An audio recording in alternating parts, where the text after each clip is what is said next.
स्वस्थ रहना ही किसी भी समाज और किसी राज्य के विकास के लिए बहुत बड़ा मानक माना जा सकता है। कहा भी गया है, healthy body has healthy mind. अगर हम अस्वस्थ हैं तो हमारा दिमाग स्वस्थ नहीं रहेगा, और यदि हमारा दिमाग स्वस्थ नहीं है तो आज समाज में जितनी सारी बातें हम लोग आज देख रहे हैं, उन सब बातों से हम निजात पा सकते हैं स्वस्थ होकर के। बच्चों के साथ जो परिस्थिति यहाँ आपने की है, ड्यूटी की है कि 1 महीना से बच्चे आगे बढ़ रहे हैं, 5 साल के नीचे जो होते हैं उनके बारे में आपने बात की है। लेकिन इससे इतर एक बात कहते हैं, वो इतर बात ये है कि ये भी हमको समझना चाहिए कि गर्भ से बाहर आने में भी कितने बच्चों को हम रोक देते हैं, जिसको भ्रूण हत्या हम लोग कहते हैं। आज बदस्तूर जारी है ये।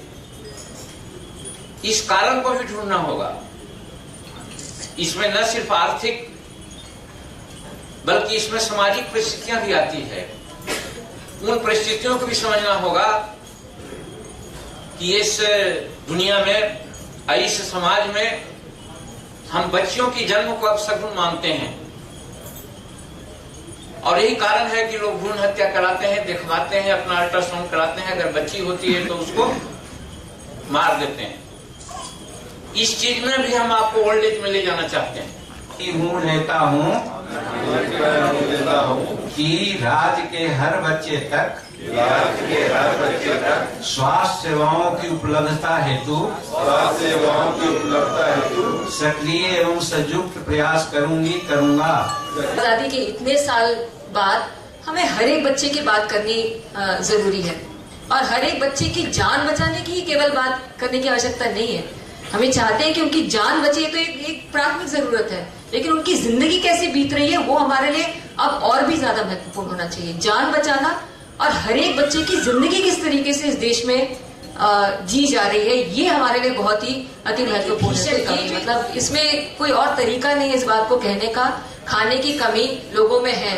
हमारे मुख्यमंत्री ने बहुत ही बढ़िया बातें की, जो कि हमारे मतलब कुपोषण का जो मसला है उसके पीछे के जो सामाजिक कारक हैं, उनकी कई बातों उन्होंने की।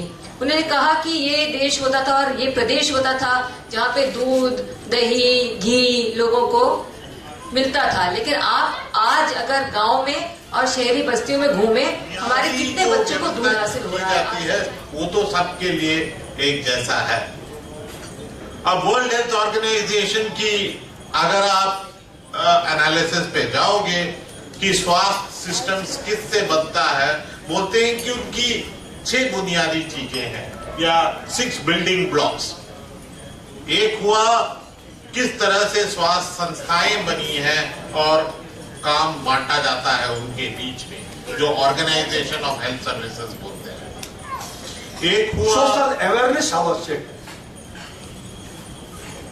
लोगों में जागरूकता पैदा करना, और अगर सोशल अवेयरनेस हो गया तो फिर सोशल पार्टिसिपेशन, लोगों की सहभागिता सुनिश्चित करना।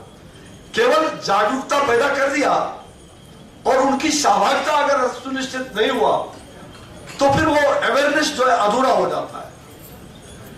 इसलिए पीपुल्स अवेयरनेस, पीपुल्स पार्टिसिपेशन और तब पीपुल्स सर्विस, लोगों की सेवा, इसलिए उसको कह सकते हैं लोक जागरण। बच्चे को बचाओ, बच्चा बचाओ, विश्व और देश बचेगा। और आधुनिक व्यवस्था में, आधुनिक प्रणाली में यह सुनिश्चित कर दिया है कि सब कुछ सबके लिए नहीं है।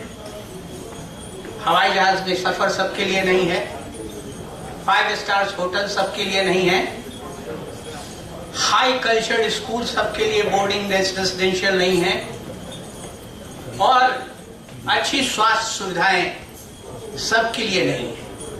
ये दुर्भाग्यपूर्ण स्थिति है, जिसको सामाजिकता की मुहर है, जिसको न्यायपालिका की मुहर है, और सबसे दुख की बात है जिसके ऊपर लोकतंत्र के तमाम विधानसभाओं की और लोकसभाओं की मुहर ही नहीं है, कदमबोशी के अंदाज में, शाबाशी के अंदाज में इसको प्रचारित और प्रसारित किया जा रहा है। स्वास्थ्य कार्यकर्ताओं को, डॉक्टर को इन विरोधाभासी स्थितियों में काम करना पड़ता है। बिहार के डॉक्टर्स को आईएमए के पूर्व अध्यक्ष के रूप में मैं आपको संबोधित कर रहा हूं, और मैं उससे ज्यादा आपके सहकर्मी के रूप में आपसे बातें कर रहा हूं। ये इतना बड़ा प्रलोभन था जिसको लोगों ने रोका। बिहार में कॉर्पोरेट अस्पतालों का मकर जाल नहीं आता है। हमने कोशिश की कि बिहार में जो स्वास्थ्य सुविधाएं हैं वो ज्यादा से ज्यादा लोगों को कम से कम कीमत पर या बिना। हमको बच्चा बहुत थे कमजोर था, हमको कुछ मालूम नहीं था, कोई पता नहीं था कहाँ हम बच्चा के लिए जा सकते हैं। गरम इंडिया के भैया लोग जब मीटिंग कराने लगे हमको गांव में, तो आए बच्चा के भी बाएं नापे थे, वजन करे थे, लबाएं नापे थे। तो आंगनबाड़ी दीदी लोग गया में हॉस्पिटल, बच्चा हॉस्पिटल में हमको बच्चा के माँ के भी वहाँ पहुँचाए थे। वहाँ पहुँचाए तो 20 दिन रहे थे। 20 दिन रहे से तो हमको बच्चा का कुछ सुई दवाई विटामिन चले थे।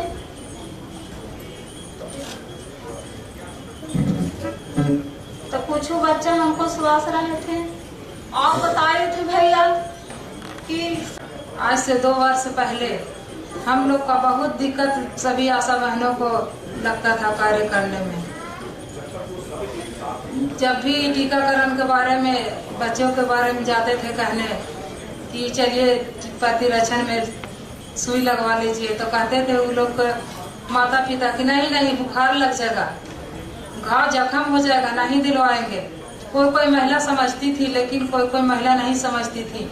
गर्भवती महिला को रजिस्ट्रेशन करवाने के लिए कहते थे, आयरन गोलियां देते थे, तो कोई महिला समझती थी, खाती थी, कोई फेंक देती थी। और उसकी सास कहते थे कि नहीं, पहले हम लोग नहीं सुई लेते थे तो क्या होता था, आज भी नहीं लेगी तो 5-6 महीने पर लेंगे, या नहीं लेंगे तो पहले 55 नहीं था, आज भी तो वही है हम लोग।